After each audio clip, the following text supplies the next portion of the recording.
Hi guys!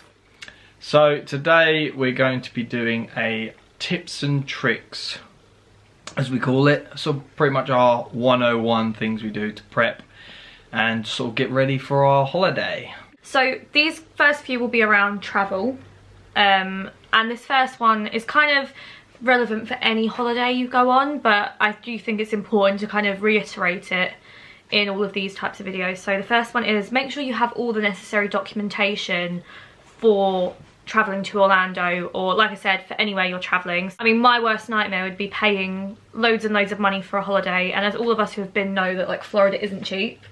So I can't imagine anything worse than paying off the money for a holiday and then being told I can't go because I didn't do something I was supposed to do. So we always recommend checking that.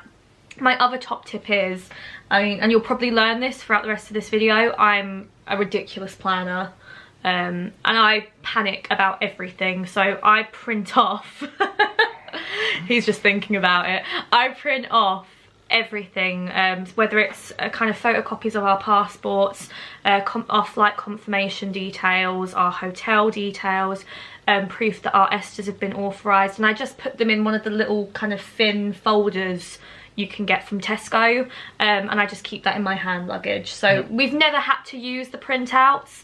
No, and it costs us a fortune in paper and ink when she does it.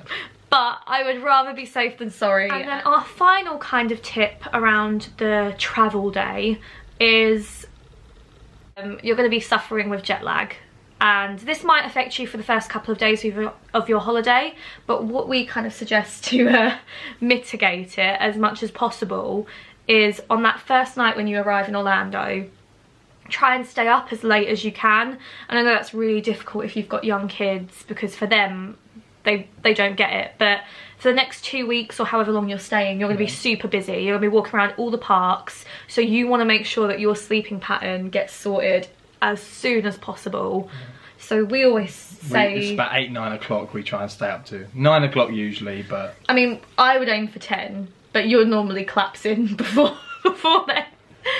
Latest 9. So earliest 9. Yeah. And we always say, like, a way of doing that, just keep yourself busy, whether it's exploring around your hotel. If you're staying at Disney, maybe going for a wander around Disney Springs. That's what we did in 2018. Yeah.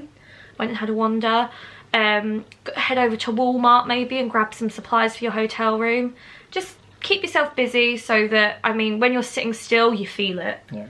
And it's a great chance to get your bearings around the area, just sticking to that and just getting to know everywhere around what's where and everything like that. So yeah. So now we're coming on to some of our more general tips, and as I've already mentioned, I am a massive planner, but one of my biggest tips for a Florida trip is to make a plan.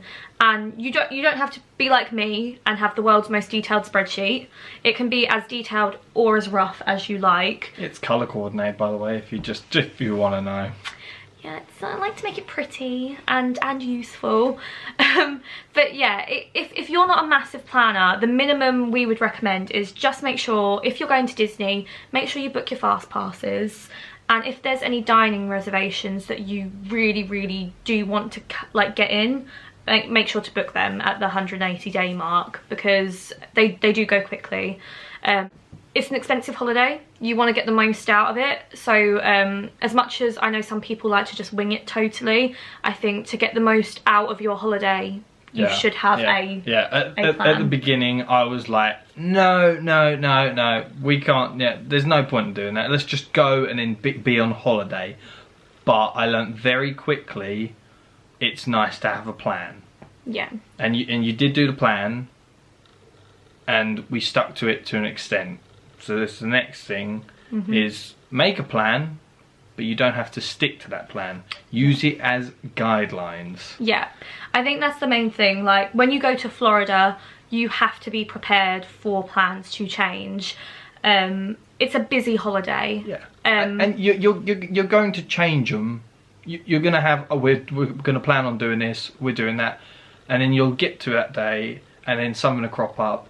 And you'd be like, you know what? No, I'd like to go spend the evening here. And we're like, okay, you know, and it's just, it's gonna have that guideline, but you can change things about. Yeah, and Florida weather, it can be really, really unpredictable. Yep. So you might have said, oh, on Tuesday the 15th of August we're going to go to Volcano Bay, and then you might wake up on Tuesday the 15th of August and it's absolutely pouring with rain.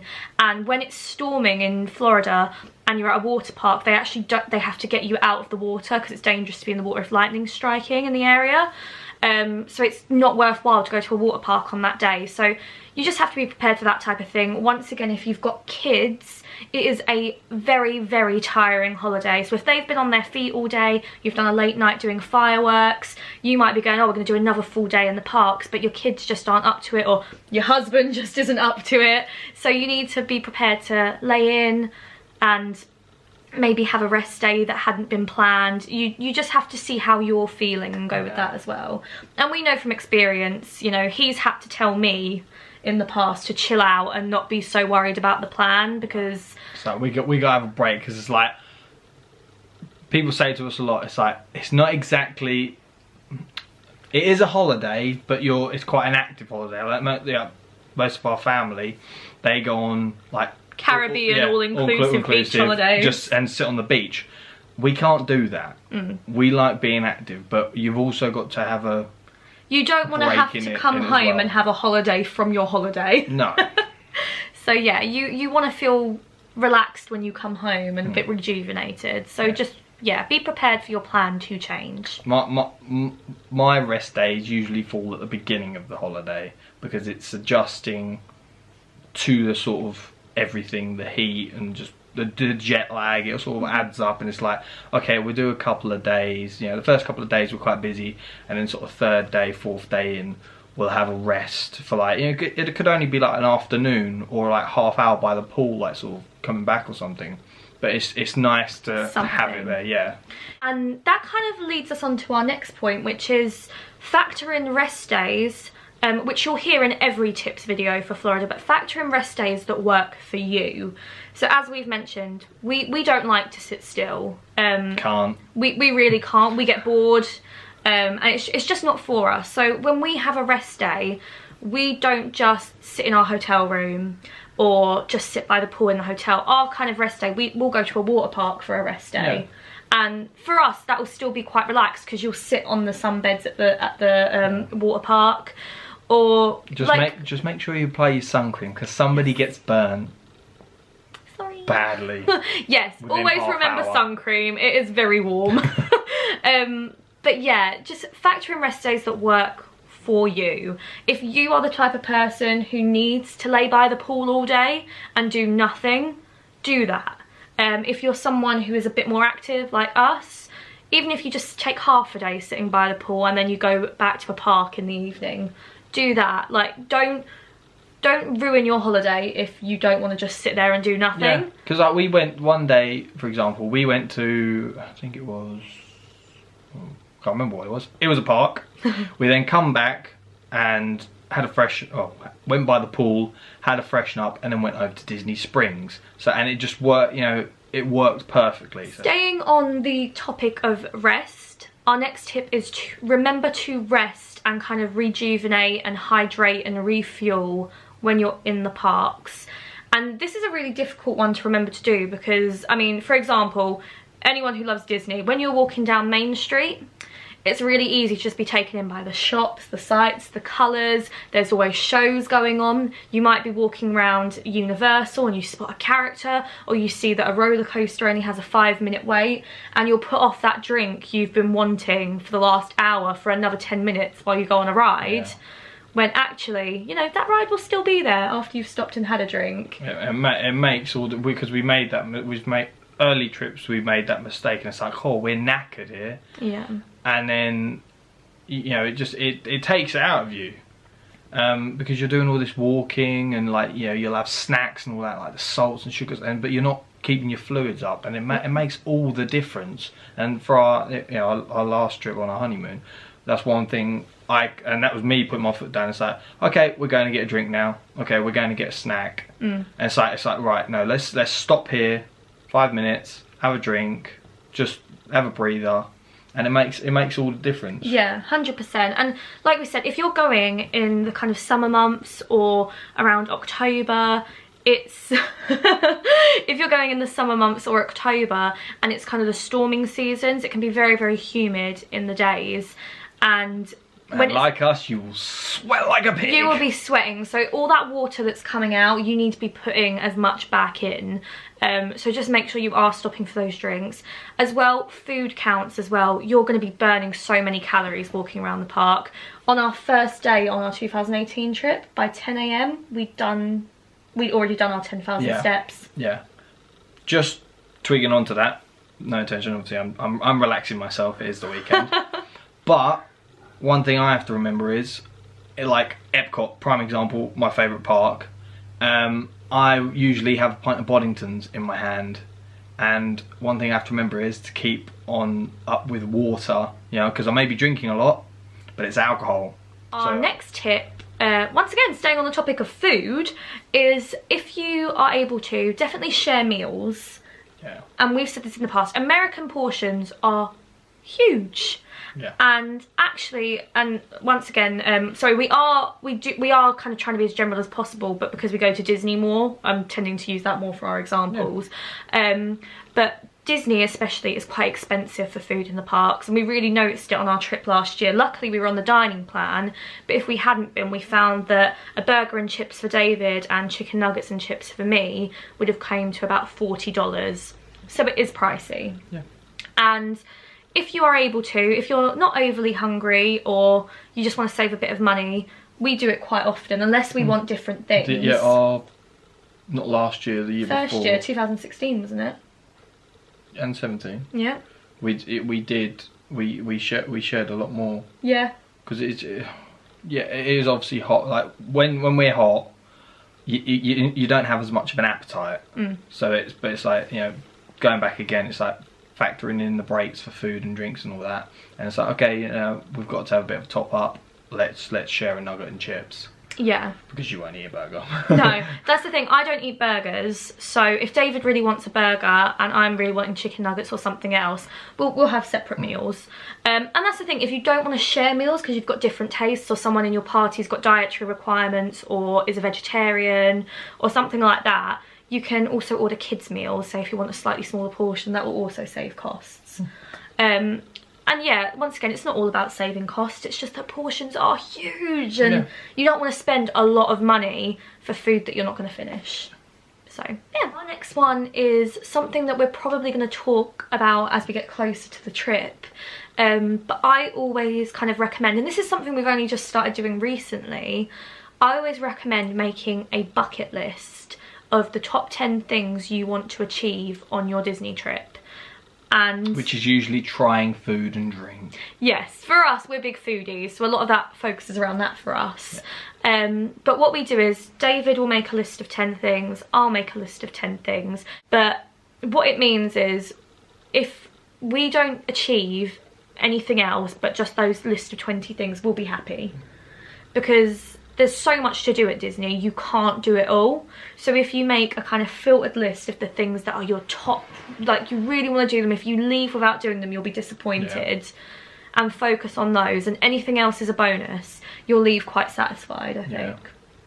And yeah, it can be something as simple as like, I want to try this particular snack. Or say if there's a new ride, you might go, oh, I really want to ride Slinky Dog Dash. So it's that type of thing, and when we get closer to our trip, which we did do last year, but we didn't do the alien swelling saucers. So they'll probably be on one of our lists this year. Go to this year. Obviously, it was very busy, so it's prioritising as well. Yeah, it's that type of thing. It just helps you kind of feel like you've done the things you really want to do, because it's so easy to get swept up in how much there actually is. And what I found as well, before I started going to Florida with David, I was always going on big family trips, and I'd been on 8 trips before me and David started going together. And when I took David the first year, he was pointing out things in the parks that I'd never done before, and I was like, oh, And by making these lists, it's actually got me to start trying different things. So even if you're not a first timer to Disney, even if you've been going since you're a baby, making these lists really helps you try new things. Yeah. Our next tip is about getting around. So I would really recommend, I mean, I know people love Uber and Lyft and taxis, but I would really recommend, if you're staying on iDrive, the iRide trolley is fantastic. It's lots of fun as well. It's always playing music. At Christmas they decorate it with baubles, and it's good fun. We paid, when we were staying at the Rose Inn at Point Orlando, and where we're staying again this year, at the concierge desk there was somewhere where you could buy a 14-day pass for the iRide trolley for $14 per person. Yeah. So you're literally paying $1 a day for your trip, and the iRide trolleys literally take you from the bottom of iDrive right to the top, so from the outlets closest to Disney right up to the outlets closest to Universal. So you get that whole sweep of iDrive. It's got so many stops along the way. What I would say, it is slower, so if you're trying to get somewhere in a rush, you know, maybe do pay for Uber or Lyft. The same goes for the Lynx buses, because you can actually catch the Lynx bus from iDrive down to SeaWorld, and then the number 50 from SeaWorld to Disney. Once again, we've been on that bus for 2 hours before and missed a fast pass. So if you're in a rush, don't do it. But if you're having a slightly slower paced day, it's a bit more chill, it's worthwhile doing. They're cheaper options. Yeah, it's how you want to do it. First trip, we done a mixture of everything. I think we were very slow on the Uber. We didn't try Uber because we hadn't ever really tried it before in 2016. But like when we had breakfast reservations, we used a taxi, and then, you know, we've changed how we do things now because that ended up being quite costly. That cost us like $45. So it all adds up. Yeah, Uber and Lyfts are great, fast, cheap options. But once again, if you're not in a rush and you want a much cheaper alternative, the Lynx buses and the iRide trolleys are really good for getting you around. I mean, we've taken the Lynx buses to the Florida Mall in the past and Mall at Millennia, so, you know, it's not as direct a route, but it's cheap and it's safe. Yeah, everyone has a budget, so you've got to stay within a means. Yeah, 100%. Yeah. So our next tip is around our favourite topic, food. So I always recommend look up the menus at restaurants before you go. You can just go on restaurant websites and most of them have their menu available. If not, you can go on TripAdvisor, search for the restaurant and actually look through food photos and see if it looks good to you, and look at reviews. We kind of like to do this because when you watch kind of Disney vlogs, as often as we do, you'll see people going to different restaurants and you might see what they eat and go like, oh, you know, it looks like a nice place, but that isn't what I'd pick on the menu. And then you can look at the menu and see if you actually do want to go there, because there's plenty of restaurants that we've heard fantastic things about, but then when we've looked at the menu, we've gone, actually there's nothing on that menu that really we want to eat, so we're not going to waste our time going there. It also helps you make a decision about where you kind of want to visit when you're in Florida. There's so much good food on offer that it's good to look at. Gets you excited as well, I'll say that. And then the one other thing I'll say around food that actually we hadn't noted down to say, but it's just kind of come into my head. I would recommend to go to restaurants that we don't have available in the UK or whatever country you're from. Now, TGI Fridays, we've done it in the past when I've gone with my family, because my dad is a huge TGI Fridays fan. But for us, when we go on our trips together, we don't go to TGI Fridays because we can go there here in the UK. Yep, and we do. And we do, and we love it, it's great, but for us, you know, if you can go there when you come back home, it's not as special. So we like to go to the restaurants that we can only solely go to in the US. Denny's! Denny's, IHOP, all those places, Miller's.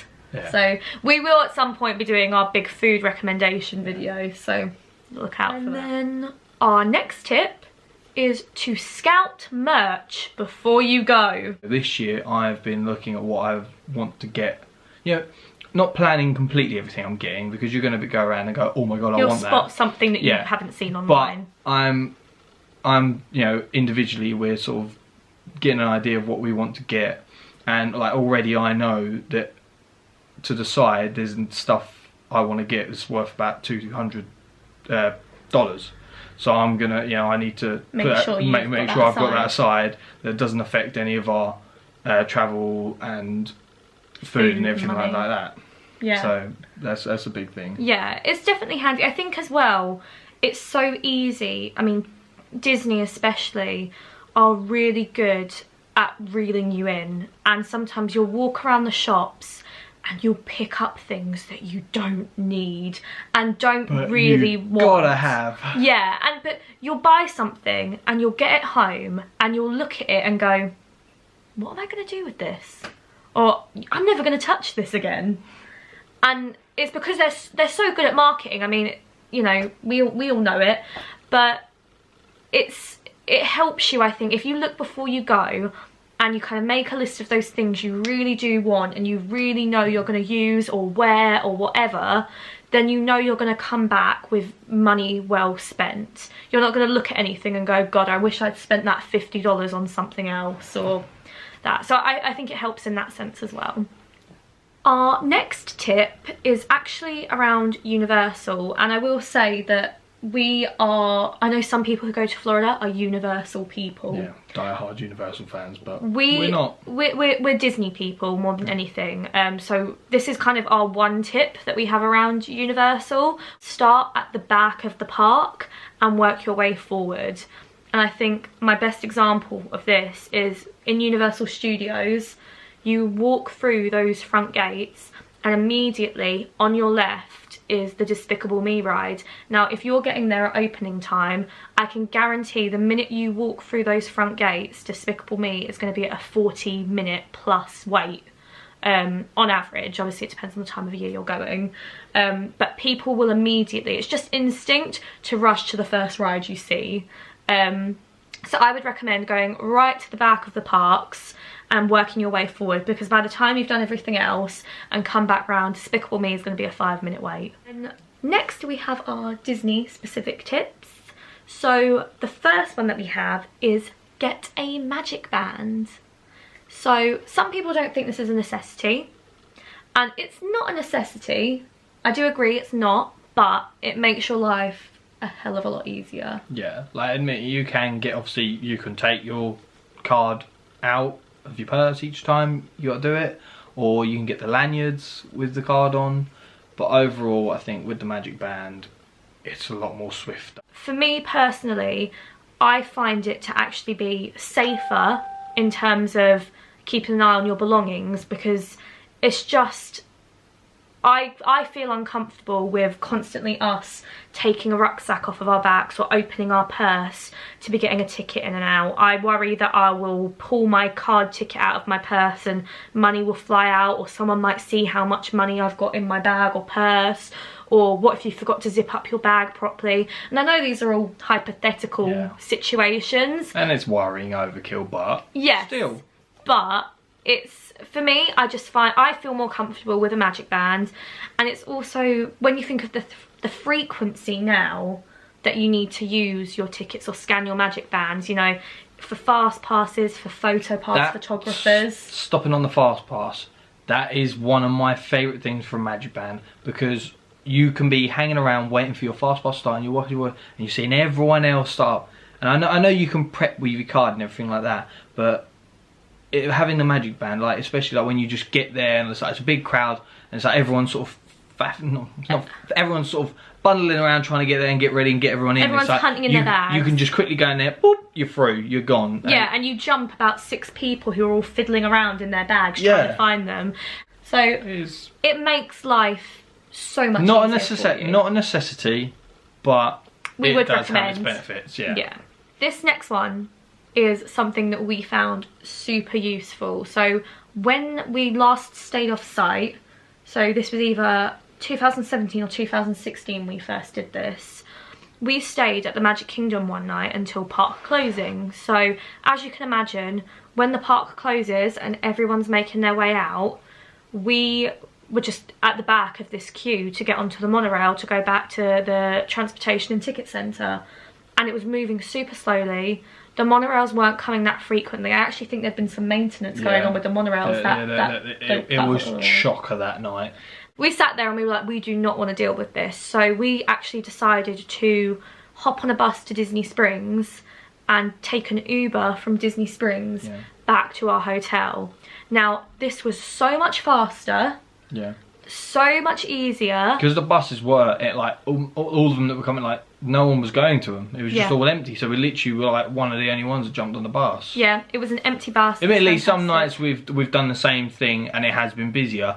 But it was like, you're there, you're on, and you're moving, you're closer to getting back home or whatever, wherever you're staying. And I'll say this does only work if you are staying off site and you don't have a car parked at the ticket and transportation. So this works if you're someone staying at a hotel who's using the public transport or taxis and other options available to you.